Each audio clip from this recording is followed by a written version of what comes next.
Timber, Carbon Sequestration and Whole Life Carbon Assessment and Building LCA's webinar, long old title. Really good to have you all here today. We've got quite a few attendees and we've got a few more joining, so we'll let them carry on joining at the moment. But in the meantime, we'll introduce ourselves. This is one of the, I think this is our third one now in this series of TDUK Sustainability Series webinars. For those of you who don't know, Timber Development UK is a new organisation formed by the merger of the Timber Trade Federation and the Timber Research and Development Association. They came together early in the year and we're starting to bring together our work streams at the moment over the last 6 months. So my name's Charlie Law. I'm the Sustainability Director now for the Timber Development UK. Bit background on me, I've worked in the construction industry for over 30 years. 12 of those were spent heading up environmental management at BAM Construct UK, where I spent a lot of my time looking at responsible sourcing and waste reduction and bringing that together into things like circular economy. I'm joined today by Jane Anderson, who is a world-renowned expert on carbon and life cycle assessments and environmental product declarations. Jane is the UK expert on CEN TC 350 Working Group 3, which developed the EN 15804 standard, the European standard for EPD for construction products, and also on ISO TC 59 SC70 Working Group 3, which developed the ISO 21930 in 2017. And she recently took over as the chair of the B558 committee, which is the UK Mirror Committee for Sustainable Construction Standards. And I must say, I have to thank Jane for providing, I would say, much of the information, probably new enough all of the information in today's presentation. Jane's been a great help in that. So Jane, if you want to say hello and anything else you want to add to that? No, hi everybody. I think you've described me quite well, so that's fine. Nice to see everybody. Okay, thanks, Jane, and also Jack's going to help us drive the Zoom call today. So Jack's our TDUK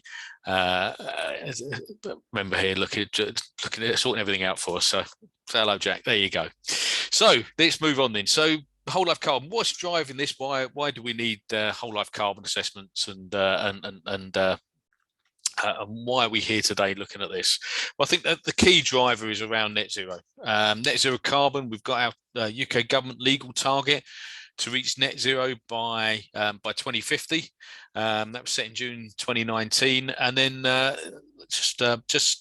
this year, actually, the UK government set an interim target of a 78% reduction by 2035 compared to 1990 levels. So massive emission reductions that we've got to make in the next 14 years basically to get around to 78 and obviously net zero by 2050. There's also a number of organizations targeting net zero in the value chain, including the Construction Leadership Council with their Construct Zero program, the World and UK Green Building Council with their Advancing Net Zero program, and obviously many manufacturers and merchants around the world are also targeting net zero. Enough every large manufacturer is targeting net zero, including the timber supply chain, as well as, like say, people like merchants like Travis Perkins and everyone else. So a lot of drivers there for net zero. Just going to go through why we should use timber as to move that net zero agenda forward. And I'm just going to start a little video here. I won't play the sound. I'm going to turn the sound off when it starts. It just sort of goes through the life cycle of the forest. So following a tree, and understand why timber should really be the first choice when we're looking at net zero construction. So in the UK, trees intended for timber production, such as Sitka spruce, are generally planted on a 30 to 40 year rotation. And you can see sort of some of the young seedlings there just starting to grow. And that will absorb a massive amount of carbon during its life cycle. So a hectare of forest will absorb about 483 tons of CO2 over the life of that hectare of forest. So after so that trees grow over a certain amount of time, they're taking up carbon for near enough for about 2 or 3 years, and after around 20 years, 15 to 20 years, you start to see some of that thinning going on. Remove some of the weaker trees, and those will be used for things like chipboard and OSB, and the thinning cycle is repeated about every 5 years with timber used for additional products such as fencing, pallets, some sawn timber, and then once the trees reach maturity, they're clear felled at the end, and then predominantly all of that will go into structural timber, and the process starts again. So generally, we'll plant newly planted trees established in that first few years of their life. They're sequestering very little carbon, leading some to question why we are felling those mature trees now and not leaving them to sequester carbon for longer. So the key thing is that the answer is that the older the trees get, the less CO2 they absorb, and the peak CO2 uptake is probably around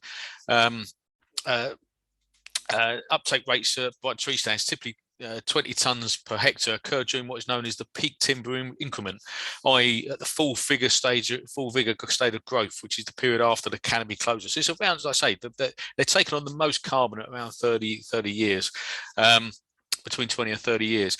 And once they get over 40 years, that uptake rate declines then, and you're taking on less and less carbon. So that's why it's good to actually, have a crop of timber production. And that's backed up, if you want to see some more information on that, that's backed up by a Bangor Nature Communication study that's shown that greenhouse gas emissions from commercially harvested stands typically surpass unharvested stand over that 100-year study period. So some good data there when you look at it.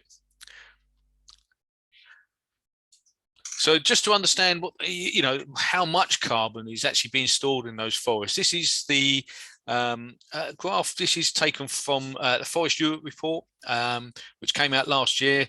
It does only include certain data for countries that have reported their carbon stocks from 2019. So the actual figures might have probably about 10% higher than what the graph is actually showing here. But it's estimated the forest area in Europe, including the UK, amounts to around 227 million hectares. And accounts for 35% of the total land area. So average 35% of Europe is covered by forests. And this area is still growing. It's slowed down a bit in recent years, but it's still growing at 0.2%, around 0.2% per annum, even though this has slowed, like I say, slowed slightly in recent years due to certain issues. Estimates for the total CO2 carbon stock in the tree biomass and the soil in European woods is estimated, like I say, around 135 billion tonnes. So just like I say, a little bit more than what's shown in this graph here, because of some of the missing countries.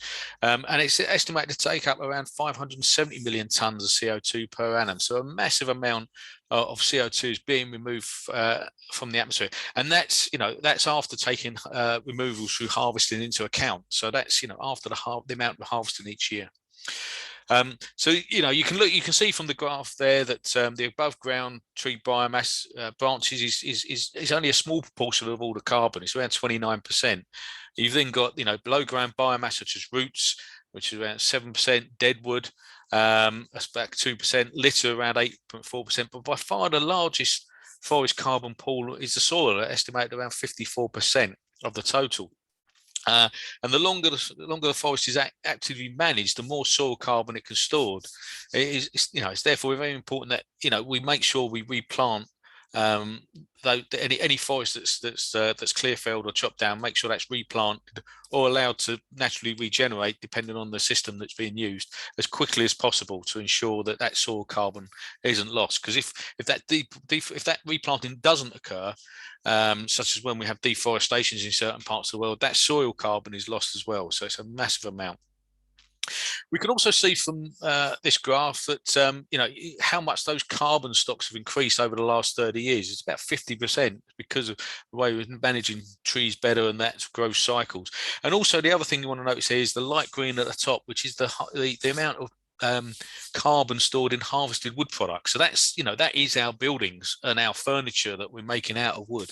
There's a massive amount stored in there, and it's not so evident in this graph. But when we move to the UK, which we'll just show you now, you can see that those harvested wood products take up a much higher proportion of the carbon stocks in the UK, and that's because our forest cover in the UK is so much lower than everywhere else in the world. We've only got about 3.2 million hectares, and our forests only cover about 13% of the total land area. So that it is still growing, though. It's growing at a slightly faster rate than the rest of Europe, about 0.4%, but not fast enough. It needs to grow a lot more over the next few years. And the estimates for the carbon stocks in the UK, you can see there is just over 4 billion tonnes, and we're taking up around 20 million tonnes a year. And I say a report done, again in conjunction with Bangor, estimated that, with that harvested wood products, a timber frame house in the UK, timber frame houses in the UK is about 15 to 28%, that million tons of CO2 is stored in UK housing each year. So it's 15 to 20% of houses is timber frame, and that stores around 1 million tons. We need to improve the number of timber frame houses we built. We say it's only around 15 to 28%. Most of that is in Scotland. The higher percentages there are in Scotland. So we need to get that much higher and build more out of timber. And a typical, some of the numbers, if you're using timber frame in a house, you can, that could store around 12 to 13 tons of carbon. If you're using both timber frame and cladding, that could be, up to 15 tons of carbon. So quite a bit in there. And like I say, that harvested wood pool is quite significant. When you look at that, it's around 400 million tons of stored carbon in that harvested wood pool each year. So it's a significant amount. If we can keep that carbon stored in our timber buildings and timber products, it really will help the carbon story. So just a bit more on carbon sequestration. How does it work? Just, I know most of you probably know this, teaching at SAGEGS. Obviously, trees, when they're growing, they'll suck in CO2 from the atmosphere, and they exhale oxygen.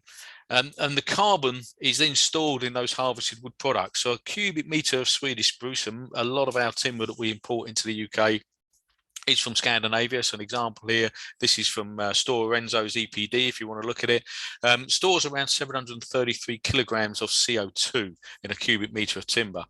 Now, what we want to make sure is that that carbon will stay locked away in that timber. It doesn't go anywhere when we're building with it. So as long as we can keep that building either in use, or the materials and products within that building, keep them moving around internally in the cycle, either, I say keeping the building in use is the main one, but if you've got shorter life products, say for example flooring or something like that mainly lasts sort of 30, 40 years, let's make sure we're recycling that into other products. And we'll go a little bit more into some of those products that might be out of work when we talk about circular economy later on. So it's vital that we try and keep that timber locked and stay in that building for as long as possible. When we do dispose of it, it's more than likely now to go into biomass, energy incineration for biomass and energy production, and that obviously then you're taking in that oxygen back out of the atmosphere, and it's obviously emitting CO2 at the end of the day. As long as the longer we can keep that carbon, that timber from going into that biomass, we've then got a good chance of making sure that may never actually go into the atmosphere. Because in future, obviously it's a bit controversial, but carbon capture and storage, there are projects happening at the moment, and it might be that if we can capture and store that for the long term, when we do burn that timber, we will never emit carbon in the atmosphere going forward. So that's a long way down the line, but that's a possibility going forward. The other thing we get asked is as to when we should take that carbon into account. And, there's two schools of thought here. So we've got our construction at year zero there. And the backwards approach basically takes the carbon that's been sucked out of the atmosphere by that tree that you're using. So you're using a bit of timber, and like we've seen in the EPD, that's sequestered around 733 kilograms of carbon. There's obviously a plus figure there through the processing, which in this is probably sort of 80 to 90 kilograms per cubic meter of timber being used to process that timber into a product. And then, like I say, it then goes into the building, and for as long as that timber stays in that building, that carbon is stored. So could be 100, 150, 200 years. We've got buildings, timber frame buildings from the 15th century that are still being used today. So we can store that timber for a long time. So that's the backwards approach. The forwards approach, it's slightly different. It takes the emissions of the processing first, and then it sort of evens out the sequestered carbon over a 50-year life cycle. And it's the idea being that we want to make sure that we're using responsibly sourced timber. And it's a little, like I say, it's a little bit controversial. sort of takes that carbon over that 50-year cycle. But the issue is that approach means that we have got a bit of a gap in the carbon in the atmosphere. There's some missing carbon in that situation because we've taken the carbon out because it's in the tree and it's stored there, but we're not taking account of that until, you know, maybe 50 years later. So there's always going to be a gap in that approach. So it's not something that we promote as TDUK. It's not the way we see it. And to a point where, you know, the standards actually back this up. There's various standards out there, which Jane's going to talk about in a second, but they take the same approach. In effect, they basically take the sequestered carbon at the point when the construction is done. So that's where they're taking this carbon at the point of construction. All the figures, the stored carbon stays exactly the same. The issue is when you start looking at EPDs, they will take a life cycle approach. And Jamie explained this a bit more, but you have to make sure that you take a full life cycle approach and allow for that sequestered carbon to be removed at end of life. And they, you know, some of these approaches are sort of over a 60-year life cycle, even though that timber may stay in that building for a long, long time. So after 60 years, the sequestered carbon is added back in, and you end up obviously with some processing emissions there as well. So you always end up with a plus figure at the end of life. And like I say, Jane will explain a bit more about that in a second. But that's how we that's why we should take a backwards approach to accounting for carbon.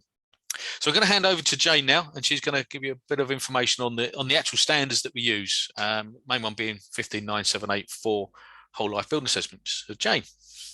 Thank you. So yeah, there are European standards that have been developed to cover the assessment of both products and buildings, and they link together. They've been developed in parallel. So as Charlie says, the one for buildings is called EN 15978, and it links with one for product EPDs, environmental product declarations, called EN 15804. So those two standards, they apply the same kind of rules and approaches. They basically set out how you assess it, what you take into account, where you start, where you finish, how you kind of report everything, what indicators to use. In the UK, we've got something called the RICS or RICS Whole Life Carbon Assessment Professional Statement. And this just covers carbon. So the European standard covers a whole range of environmental indicators, one of which is global warming potential, climate change, sort of measured in carbon. The RICS is just to assess carbon, and it effectively takes the European standard and provides consistent UK kind of defaults or values to use. So for example, in the UK, we assess buildings in a standardized way over 60 years. It's not saying all buildings will last for 60 years, but it's saying that's the value that we're going to take, so that we kind of get a good understanding of how often things are going to be replaced in the kind of near future. And then we will take account of what happens at the end of life of the building. So it's an assumption of 60 years because very often things are designed with a design life of 60 years. That certainly was the case. It's probably now for things like infrastructure, they have longer lifespans, but it just standardizes that assessment approach. It also, for example, provides information on what to assume for transport if you don't have information about how far things are coming from at early design stages. So effectively, if everybody uses the RICS, then we should get kind of more standardized results that mean things like benchmarks are much easier to do because we haven't got big differences in methodology. Okay, next slide. Yeah, so the big thing about all of these standards is they have a common way of reporting, the kind of reporting framework over the life cycle of the building. And as I say, this works for both buildings and products. So the first stage that it looks at, we call it kind of A, but the initial bit is everything to do with manufacturing the product. So basically for timber, it takes account of the impacts that happen in forestry, then in actually kind of felling the timber, the thinning processes, all of that actually generate wood, the transport to wherever that timber is processed, and then the actual impacts of processing it, so the impacts of the sawmill or the wood panel factory, for example. Then next one. Then we have the construction stage. So this is all still A. So this is basically up until the building is complete. So that's the transport of the construction products to the site where you're building, and the actual impacts of that construction process. So the energy you use and the waste that's produced, what you've actually, the impacts of manufacturing that material that's wasted, and then of disposing with it. Then we next have stage B, which is basically the use stage. And this splits into two. And the first part of it is everything to do with the materials. So that's B1 is emissions that come from materials, things like off-gassing of solvents. B2 to B4 covers maintenance, repair, replacement and refurbishment. So if we've got a 60-year life and we expect the windows to last 40 years, then there'll be one replacement, and we might have some maintenance to, for example, paint the windows every 10 years, and maybe to replace the glazing for some of them if it was a school, for example. And then the other part of the B stage, so this is what we call embodied carbon. Everything to do with the materials we call embodied, and then the other part of it, which, okay, sorry. Yeah. That's all right. So I'll go back to this, but yeah, so the other part of it is the operational. So B6 and B7 is all the energy and water that's actually used to kind of operate your building. So your heating, your cooling, your lighting, ventilation, those parts of it, the water that you're using for toilets, showers, etc.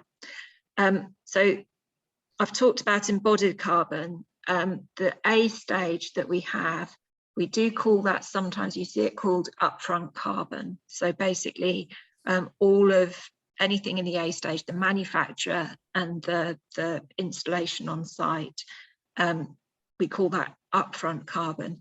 Now the thing to think about this for timber is you've seen when we kind of shown you those graphs that part of that upfront carbon should be the inclusion of the sequestered carbon, that very big amount of carbon that the timber stores.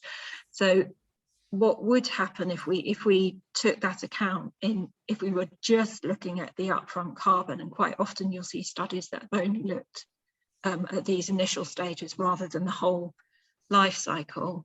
We don't advise it, but it does happen.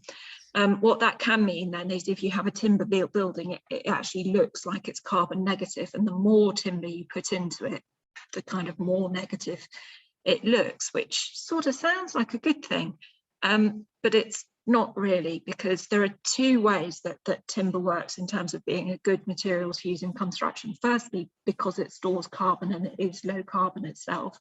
The second is because if you use timber, you're kind of not using other materials that have higher impacts in a lot of cases. So the more buildings we can use timber in, the better it will be. And if you have one building that kind of uses all the timber so that it can be really carbon negative, there's going to be lots of other buildings that are going to use normal conventional materials and have higher impacts. If we can use the timber really efficiently, then far more buildings can use that timber and replace other materials. And so we will actually have a much better carbon reduction. So to try and avoid this sort of, if you like, the kind of false idea that you should put more carbon and try and have as negative a value as possible, if you're only assessing upfront carbon, then basically you don't take account of the sequestration. If you're looking at it over the whole life cycle, then you will take account of the sequestration here in the upfront carbon, but in the end of life here, see, this is where that carbon, something has to happen to it effectively. So the C stage, the end of life stage, it takes account of the demolition process, hopefully deconstruction as we go forward in the circular economy, transport to waste processing, and then those waste processing and disposal processes. So what happens when the timber is, for example, used for energy recovery? So obviously that carbon is emitted. If it's recycled or reused, effectively that carbon has to transfer into the next product life cycle. So we report it as a transfer into the next life cycle, so that if you use reused or recycled timber, you still have that benefit of that storage. So effectively, it's treated as an emission at the end of life here, and you get a balance. So the more carbon you put into your building, it's a kind of, it's one of those things that's a little unfortunate, if you like. There isn't any benefit that's shown in the way that we actually assess it here. You get the uptake and then you get the emission. There are approaches now that are starting to be used that are actually showing that the benefit over time of this carbon storage and the difference in the timing of emissions. It's an approach known as measuring the radiative forcing and the actual temperature change that's caused.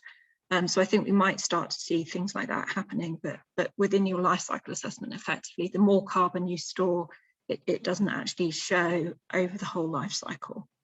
The final module to talk about is module D, and this basically shows the benefits of what happens if you recover or you recycle your timber or any product. And it basically shows you any impacts that happen in order to kind of substitute something, and then the benefit of avoiding that avoided substitution.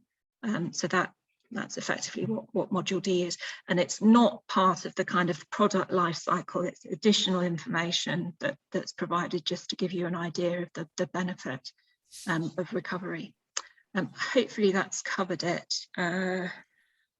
Yeah, I think so, Jane. Yeah. I think that's good. Thanks very much. That's good. So we're just going to have a look at each one of these stages in turn. And like I say, Jane's put a lot of information on there, which is gone for a lot of information there. It's great.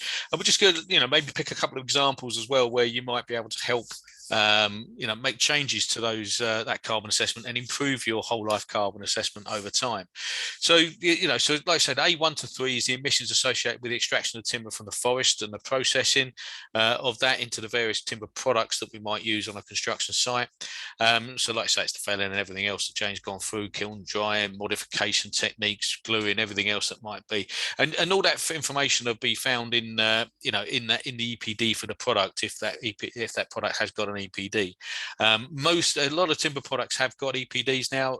If you want to have a look, the one, some of the figures we're using here are from the Stora Enso one that we mentioned earlier, and you can Google Stora Enso and they've got a number of EPDs on their website.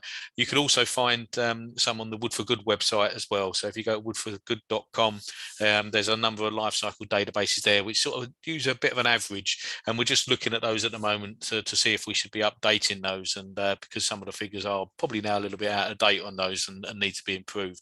So there's some good stuff there. And the other place where you might want to look is the ICE database. It includes a lot of materials, gives you comparisons for lots of different types of materials, and although it just gives you the carbon figure, it doesn't give you the whole life, so all the impacts for that product. So it's just looking at carbon, so it's a little bit limited there. Like I say, when we take carbon, we take account of in A1. So this example was for a bit of sawn softwood from Stora Enso, which is the majority of the timber products that we bring into the UK and consume in the UK. Over half of all the products that we consume are softwood type products. So this is a good example of a good common item that you'll use. So during the extraction process, the growing, all the thinning and everything else, you're probably going to have a plus figure there of about 11 or 12 kilograms of CO2 per cubic meter of timber that you're using. Like Jane said, at this point you've got sort of that stored carbon in there, and you may or may not take account of that depending on whether you're doing only a partial assessment, an upfront assessment, or if you can't take that. If you're doing a full whole life assessment, you would then take that 733 kilograms. So that's where you take that figure, is in that A1. You then got your, so if that's for timber, when you start looking at some of these figures, and we look at A2, the transport of moving that material to the sawmill, and then the actual processing emissions are actually quite small, at around 6 kilograms per cubic meter. And these are still far less than many other materials that you might be using in construction. You know, for example, if you was comparing this to steel or concrete, these would be way higher. But that doesn't mean that we shouldn't be looking at how we could reduce these. And the key things I think we need to be looking at is, you know, from the forestry processes, we need to be looking at things like electrification, where there's battery type plant that we could use, or going forward, probably hydrogen fueled plant is probably what's going to be the main, because you're stuck out in the middle of nowhere. It's likely to be some sort of hydrogen fuel plant going forward. We need to look at things like electricity or biomass energy.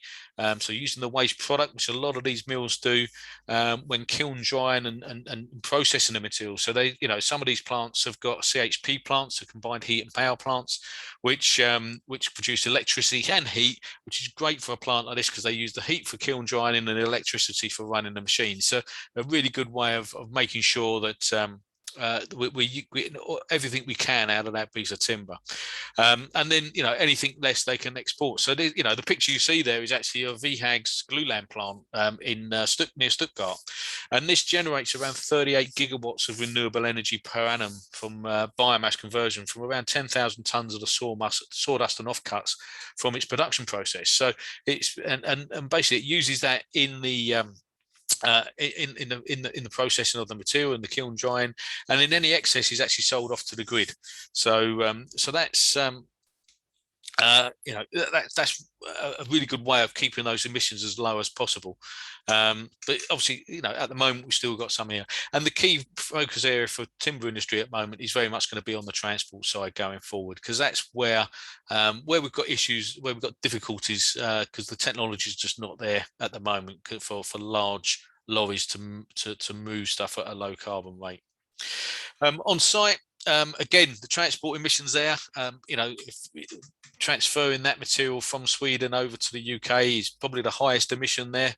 It's done by sea, so it is fairly low carbon mode of transport in the main, and it's, you know, when you actually compare the figures of moving, say, a piece of timber from a forest in Sweden to a forest in Scotland to sort of a midpoint in the UK, there's actually not a lot of difference in it. They're probably fairly equal as far as the transport emissions, even though, you know, it's a lot shorter distance. We're actually moving the stuff by road in the UK, whereas a lot of stuff coming over from Sweden is coming by ship, obviously. But there's, you know, there's not too much difference in that. It's not vastly different, put it that way.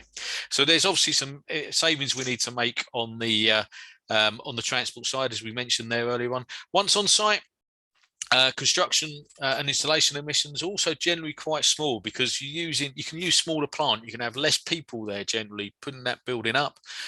You can use smaller cranes, so rather than having a big tower crane that's going to lift 10 tons, 15 tons, you only need one that's going to lift a lot less. So you can then maybe think about, you know, it's drawing less power from the grid. You don't need an additional generator on site to power that tower crane. You might be able to get all your energy from the grid supply. So there's things like that where it can make some big savings in carbon on site as well.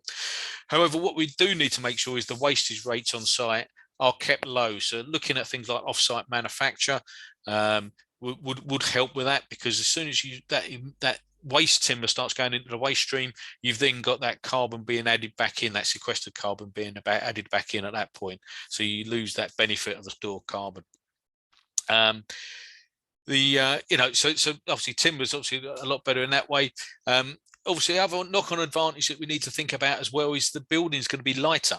So you don't actually need you know, some certain foundations, the amount of foundations that you might need for a concrete or steel building. So you need to factor that into your calculations and look at a timber building from at the whole, not just the individual component of the timber frame. So make sure you look at that. And a good example of that, if you want to look at it, which is the one that's pictured here, is the Dalston project, which is a Wyre Thistleton project, where the proximity of this to the HS High Speed 1 and Crossrail tunnelling restricted the foundation loadings. And the solution was you know, the lightweight laminated timber structure supported by a raft foundation, which allowed 35% more homes to be built in this development compared to using a steel or concrete frame, which obviously the developer jumped at, even though you know, the initial cost was slightly more expensive for the actual timber itself.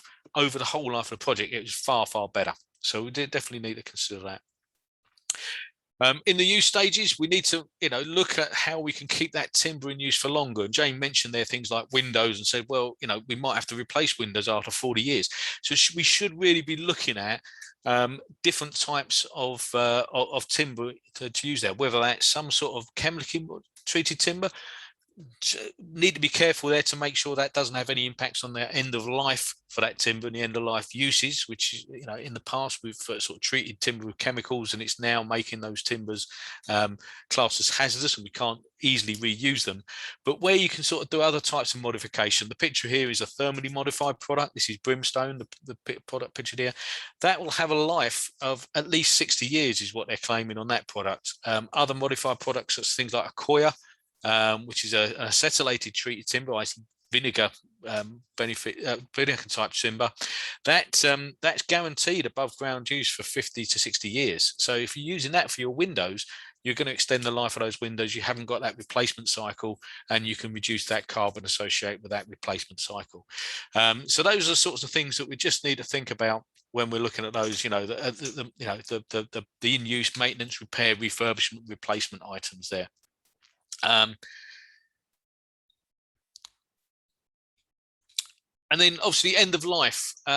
We've got some impacts here. Deconstruction, again, the transport there. The big one there is the processing, and that's where the carbon is added back in. So what Jane was saying there earlier on around the carbon being added back in at C3 or C4, depending on the disposal rate. That carbon that we've sequestered in the timber is then either emitted, if it's like I say, if it's burnt, or it's transferred over to that new system, whether that's, might be timber made into chipboard, then that carbon is transferred to that new product, and that's carried on being stored. So it's not emitted, it's just being stored. It's just taken out of our system and put into another one. So we just need to look at that. And just to give you some figures on where timber goes at the moment, we do need to improve on this. At the moment, around 69% of the waste that comes out of the construction industry is going for biomass for energy production.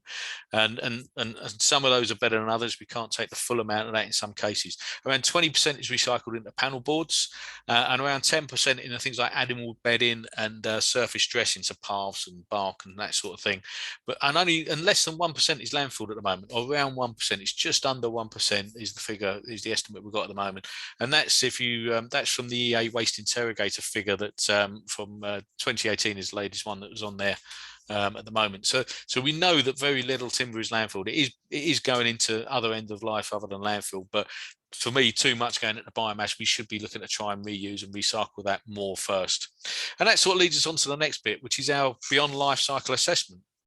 The benefits Jane was on about, we can't take account of those in the life cycle assessment, but we can show the benefits of doing something different with that waste. So rather than our timber being used once and then going straight into biomass, we should be looking at what they call cascading recycling.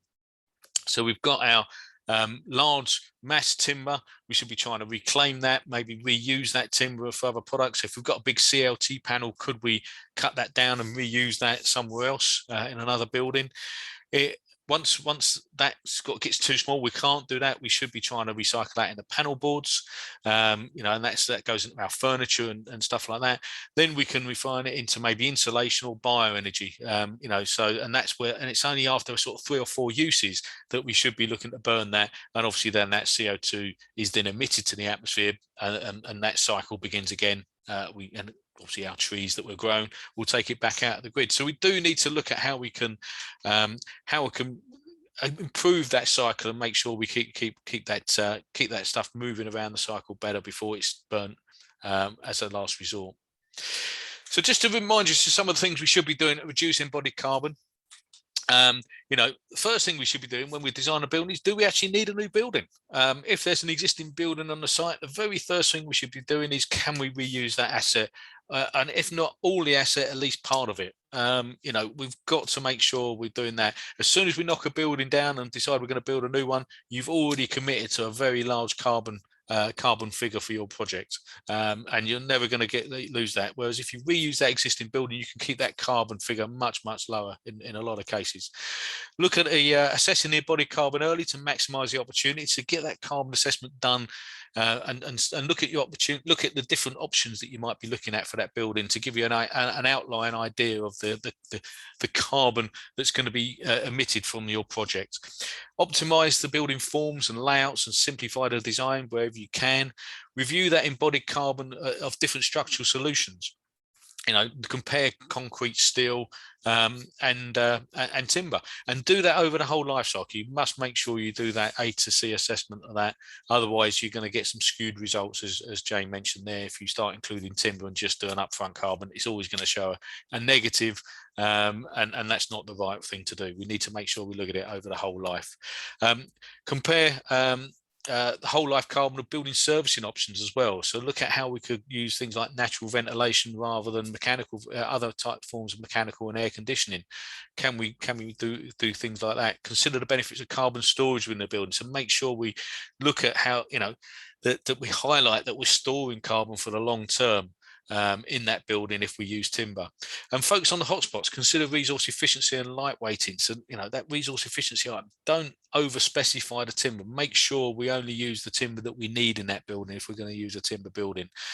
Use other low impact products wherever possible, especially for recycled materials, and like I say, that durability is key. Even though you might have it might be that you have a slightly higher carbon footprint for a certain type of product. So if we have maybe, we talked about thermally modified product against cladding against normal softwood cladding, the carbon figure for that thermally modified product might be slightly higher, but it's going to last. For the A1 to 3 or A1 to 5, but it's going to last a lot longer. So you don't have the maintenance issues and the replacement carbon going into that product if you put that more durable product in first off.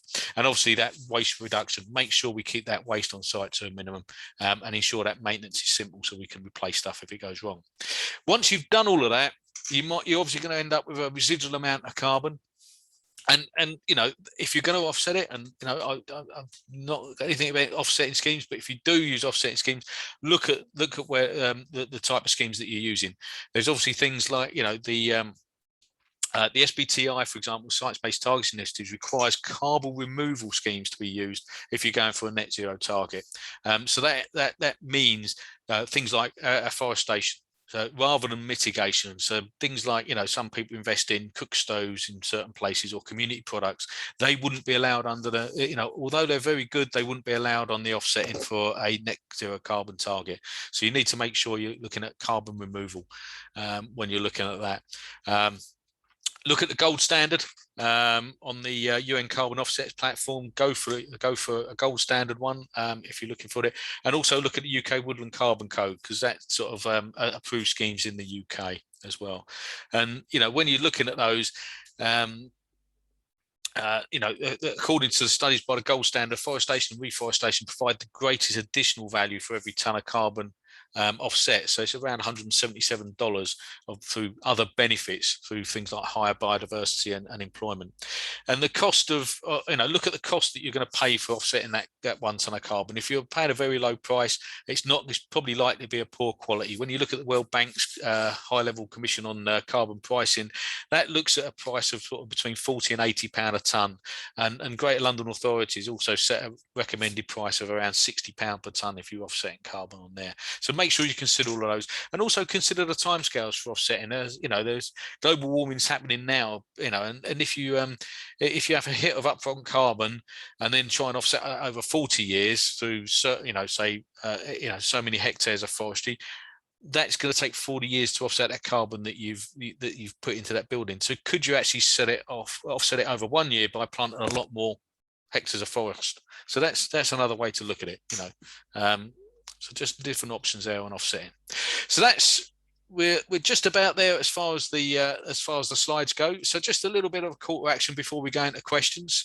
So the things we want to ask you to do, myself and Jane here, is ensure you carry out the whole life carbon assessment of your building wherever possible, and do that obviously to the standards, BS 15978 and the RICS professional statement.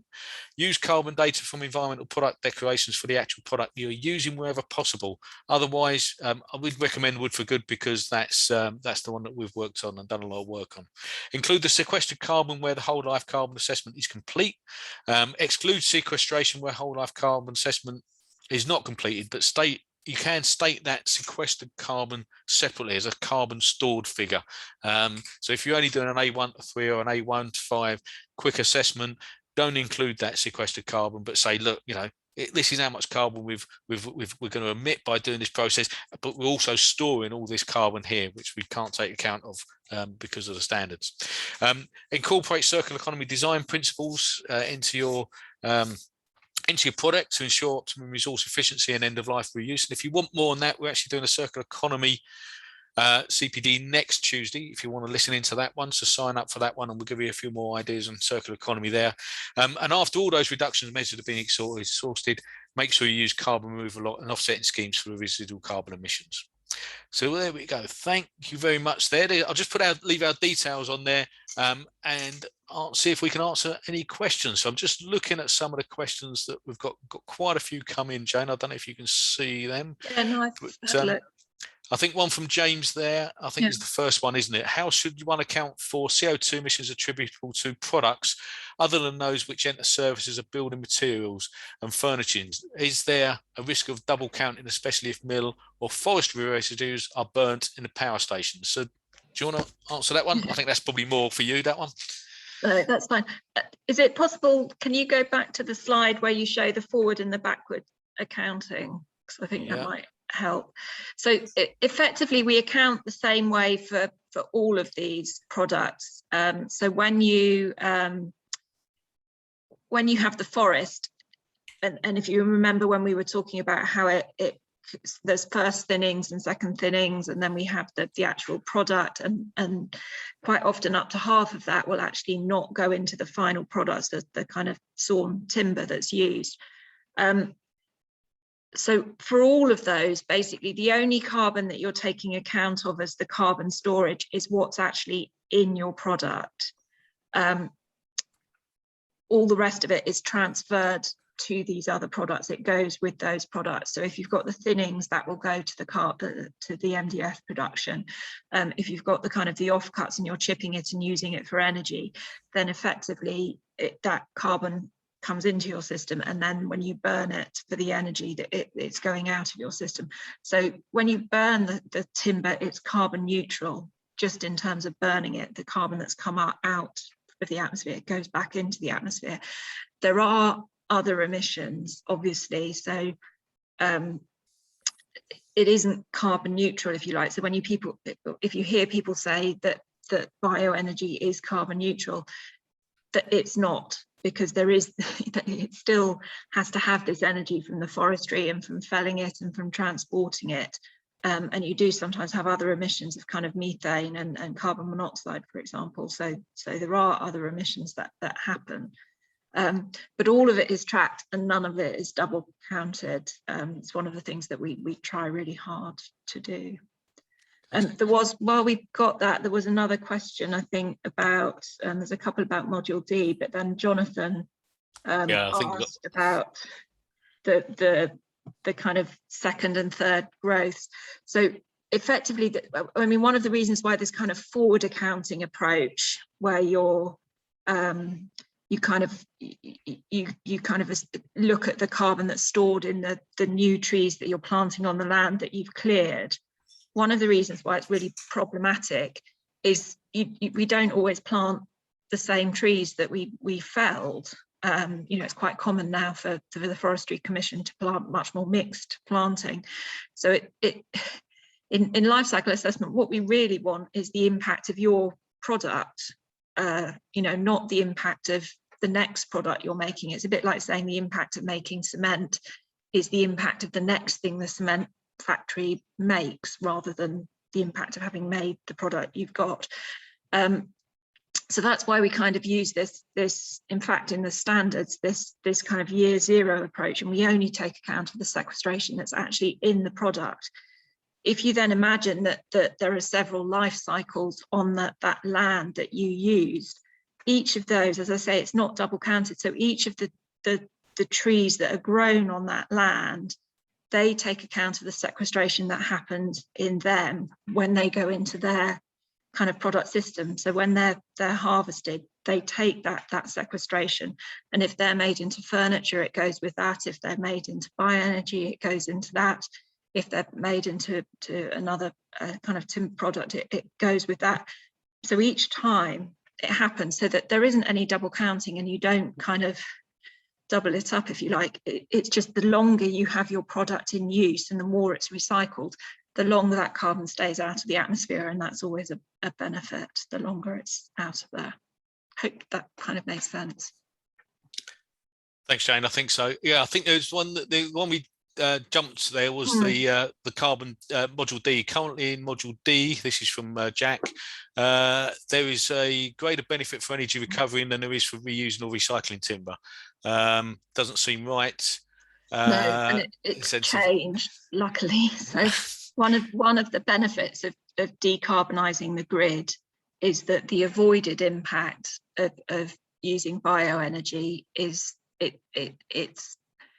it's a less bad thing that you're avoiding, so that the benefit that you show that is decreasing as we decarbonise the grid. And the last time I looked at it now for the UK, it is definitely better to recycle wood than it is to use it for energy recovery.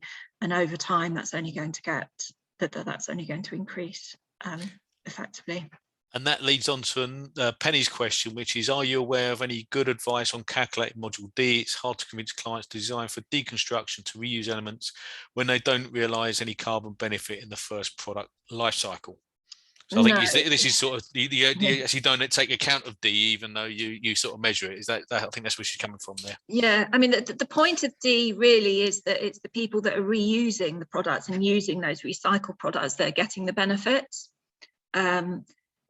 So one of the reasons we don't include module D in the total is because that would be double counting, because if you use a recycled product, that has generally got a lower impact than the virgin. So you've taken advantage of that benefit when you use the recycled product. And if the products that recycle is going to be recycled also takes account of that benefit, then we've double counted, and we can't do that. So that's why module D is kind of just there for information, as extra information. In terms of how to calculate it, it has been said that it's not very clear.